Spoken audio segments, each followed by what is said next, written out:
नमस्कार, मी किशोरी. सगळ्यांचं खूप खूप स्वागत आहे माझ्या नवीन आणि छानशा व्हिडिओमध्ये. तर आज मी मस्त असा ब्लॉग तयार करणार आहे, तो तुम्ही शेवटपर्यंत पहा.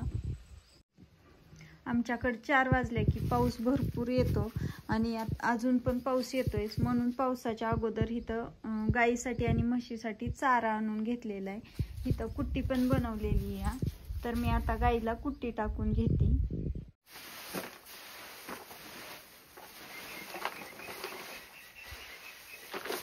गाईला आपण इथं कुट्टी टाकून घेणार आहे.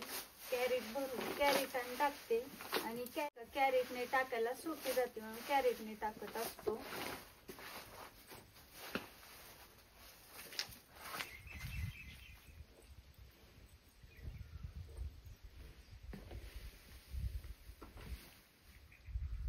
गायला कुट्टी टाकून घेतलेली आहे. गायचा चारा पाणी करून घेतलेला आहे मी आता इथं. आणि आता म्हैस आमची शेतामध्ये चरण्यासाठी गेलेली आहे. तर आता मी संध्याकाळच्या स्वयंपाकाला लागणार आहे. आत्ताच माझं सगळं काम आवरलेलं आहे आणि काम आवरल्यावरती आता मी स्वयंपाकाला लागलेली. तर चूल पेटवून घेतलेली आहे आणि आता मी भाजी बनवून घेणार आहे. तर मी दाखवते तुम्हाला. मी आता संध्याकाळच्या भाजीमध्ये मुगाची भाजी बनवणार आहे. मूग इथं भाजून शिजवून घेतलेले मी कुकरला. तर आता आपण ह्या भाजीला फोडणी देऊ. चुलीवरती तवा ठेवून घेतलेला आहे गरम होण्यासाठी. तोपर्यंत आपण कांदा आणि टोमॅटो बारीक चिरून घेणार आहे उभं.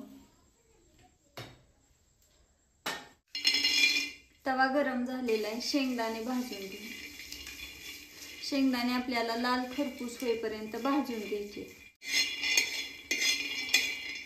शेंगदाणे आपले लाल खरपूस भाजलेले आहेत. आपण काढून घेणार आहे ताटामध्ये. तव्यात तेल टाकून घेऊ.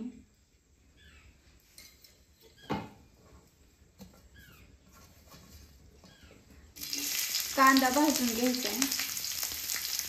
कांदा आपल्याला लाल सोनेरी कलर येईपर्यंत भाजून घ्यायचा आहे.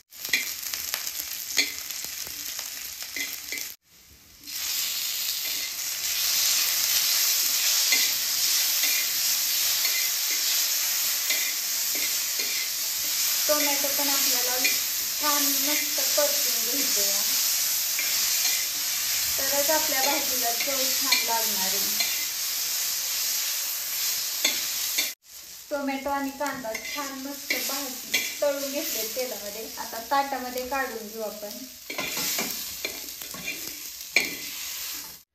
फोडणीचं साहित्य बारीक करून घेऊ. लसूण, एक तुकडा आलं घेतलेलं आहे आणि कोथिंबीर. आलं थोडंसं ठेचून घेऊ.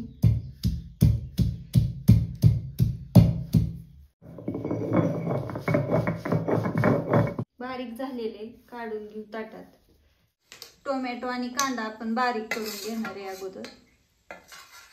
चिमूटभर मीठ टाकते म्हणजे लगेचच वाटेल ह्याचं बनवून.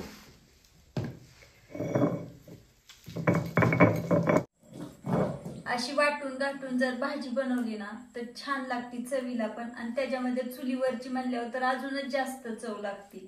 आणि आमच्यात सगळ्यांना मुगाच्या भाजी ना आवडती आणि अशा पद्धतीने बनवलेली तर भरपूरच आवडती. आमची दीदी सुद्धा आवडीनेच खात असती. टोमॅटो आणि कांदा मस्त बारीक झालेला आहे. आता आपण ह्याला काढून घेणार आहे. शेंगदाणे बारीक करून घेऊ आपण. सगळ्यात शेवटी शेंगदाणे बारीक करायचे म्हणजे आपण खोबरं कांदा बारीक केलेला आहे ना ते सगळं मग शेंगदाण्यांमध्ये मिक्स होऊन जातं.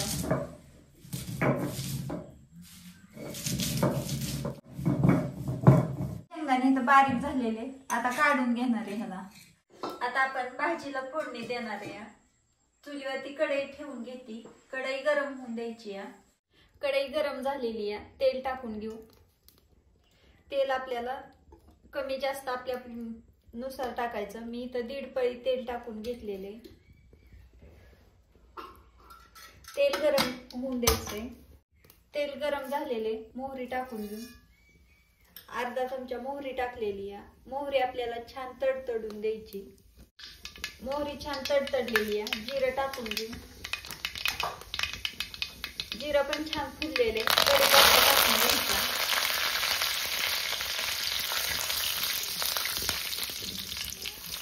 वाटण टाकून घेऊ आल्याचं आणि लसणाचं, कोथिंबीर पण आहे त्याच्यात। वाटण आपल्याला छान तळून घ्यायचे सोनेरी कलर येईपर्यंत। टोमॅटोचं आणि कांद्याचं वाटण टाकून घ्यायचे। वाटण आपल्याला तेलामध्ये मिक्स करून घ्यायचे छान।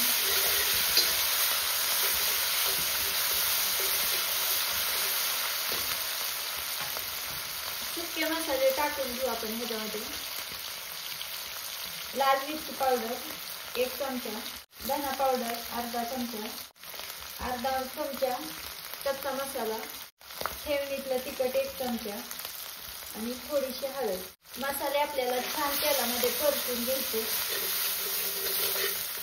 आपले मसाले मस्त परतलेले, आपण ह्याच्यामध्ये मूग टाकून घेणार आहे।